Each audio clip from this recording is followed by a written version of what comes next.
राधे राधे, जय श्री कृष्णा, जय श्री राधे, जय श्री नमो नारायण। बहुत बहुत स्वागत है आप सभी का मेरे चैनल राधे कृष्णा पर। और मैं ठीक हूँ, आशा करती हूँ आप सभी लोग भी ठीक होंगे। नवरात्रि की मेरी ओर से सभी को हार्दिक शुभकामनाएँ। मेरी YouTube फैमिली को भी मेरी ओर से बहुत बहुत नवरात्रि की बहुत बहुत शुभकामनाएँ। नवरात्रि की कब से शुरुआत हुई थी, कैसे इसकी शुरुआत हुई थी और इस व्रत को क्यों करते हैं। जब महिषासुर, सबसे पहले महिषासुर नाम का जो दैत्य था, उसका जन्म जब हुआ था तो तीनों लोकों में अंधेरा छा गया था। चारों तरफ त्राही त्राही मच गई थी और सब प्रकार से वो इतना कठोर था, पत्थर से भी ज़्यादा उसका हृदय कठोर था, क्योंकि उसके अंदर दया नहीं थी और वो किसी पर दया नहीं करता था। कठोरता पूर्वक व्यवहार करके सबको परेशान करता था। इसलिए सारे देवता लोग भी उससे भयभीत हो गए थे और उसने उसकी माँ के द्वारा जो उसे वरदान मिला था कि किसी भी पुरुष के द्वारा तुम हार नहीं सकते, कोई भी पुरुष तुम्हें हरा नहीं सकता। तीनों लोकों में वो अजय था, उसको कोई भी पुरुष हरा नहीं सकता था। और उसने बड़े होकर जब ब्रह्मा जी की उपासना की थी और वो आशीर्वाद में भी उसने यही मांगा कि मैं किसी भी पुरुष के द्वारा नहीं, मेरा वध किसी पुरुष के द्वारा ना हो। तो ब्रह्मा जी ने भी यही वरदान दिया था कि तुम किसी भी पुरुष के द्वारा मारे नहीं जाओगे।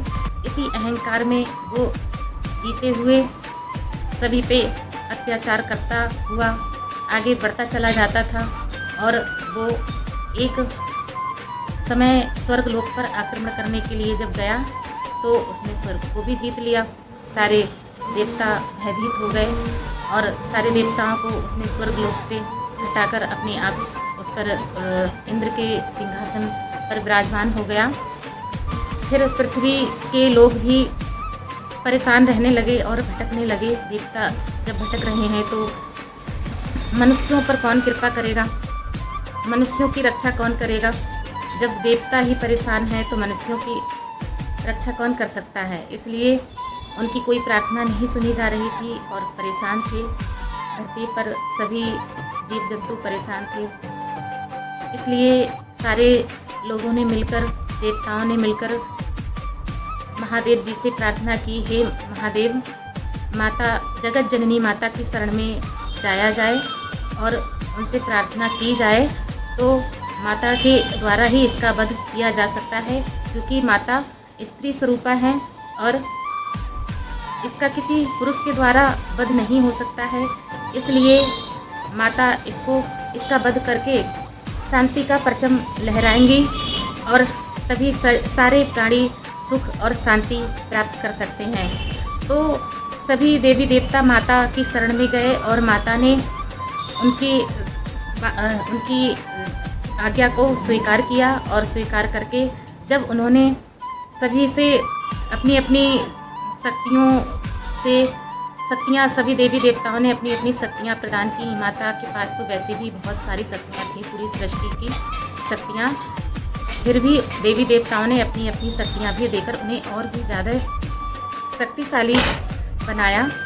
फिर माता ने जाकर उस महिषासुर का विनाश किया, उसका वध किया और सभी लोगों को सुख और शांति का अनुभव कराया। फिर खुशहाली, चारों तरफ खुशहाली छा गई।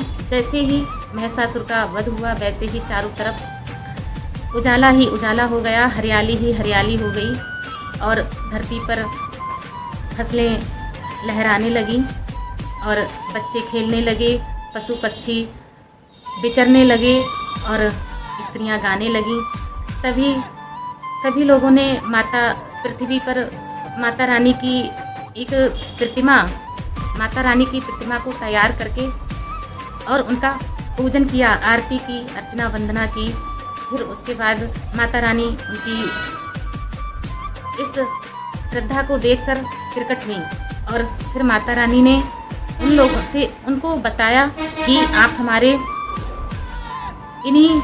इसी समय में 9 दिन का व्रत और पूजन करना हमेशा, और 9 दिन में हमारे प्रथम शैलपुत्री, द्वितीय ब्रह्मचारिणी, तृतीय चंद्रघंटा, चौथी कुसमांडा, 5वीं स्कंद माता, 6ठी कात्यायनी माँ, 7वीं कालरात्रि और 8वीं महागौरी और 9वीं सिद्धिदात्री के रूप में हमारा पूजन करना, और हमारी विशेष पूजा करके, व्रत करके और नियम पालन करके धर्म की स्थापना करना, जिससे सभी की मनोवांछित फल की प्राप्ति होगी और हमेशा संसार में खुशहाली बनी रहेगी। तभी से माता रानी के व्रत का प्रचलन हुआ है, नवरात्रि शुरू हुई हैं, और आप सभी पे भी माता रानी की कृपा बनी रहे। और जो जानकारी मुझे प्राप्त हुई उसके बारे में मैंने आपको बताया। अगर अच्छी लगी हो तो प्लीज़ चैनल को सब्सक्राइब कीजिए और लाइक कीजिए वीडियो को, कमेंट करके हमें बताइए। अगर अच्छी लगी हो तो ठीक है, कमेंट करना। राधे राधे, मिलते हैं अगली वीडियो में।